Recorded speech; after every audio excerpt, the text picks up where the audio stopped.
اسمي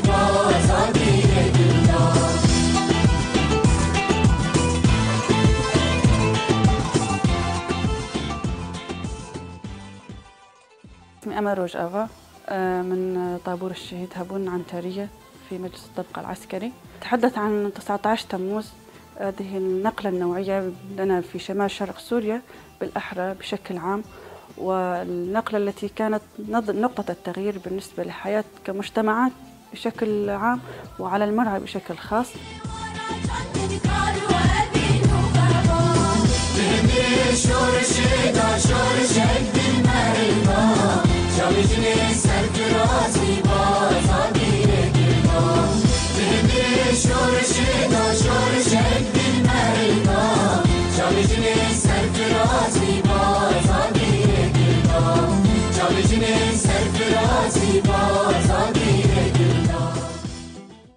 الشيء المميز في ثورتنا هو أن المرأة وجدت نفسها في هذه الثورة، كانت هي المقاومة، هي التي تكون على خطوط الجبهات، هي السياسية، هي المفكرة والمعلمة.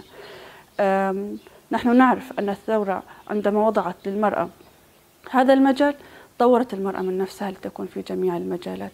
كقوات سوريا الديمقراطية نحن دائما للتطلع إلى المستقبل، لتحرير كل الشعوب التي بحاجة إلى مساعدة، للوصول إلى كل امرأة بحاجة إلى مساعدة رأت الظلم ليس من داعش فقط، إنما هناك احتلالات دائما نراها نحن بشكل عام في العالم أجمع.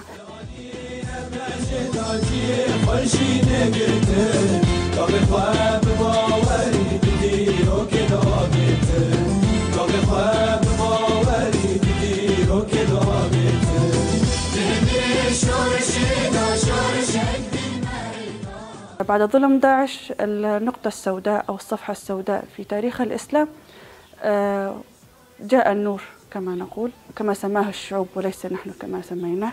سمته الشعوب بفسحة النور التي جاءت بعد الظلام، فهذه الفسحة تركت بصمتها على أرض الواقع، تركت بصمتها من خلال قوات سوريا الديمقراطية، من خلال وحدات حماية المرأة، فهذا الوجود على أرض الواقع.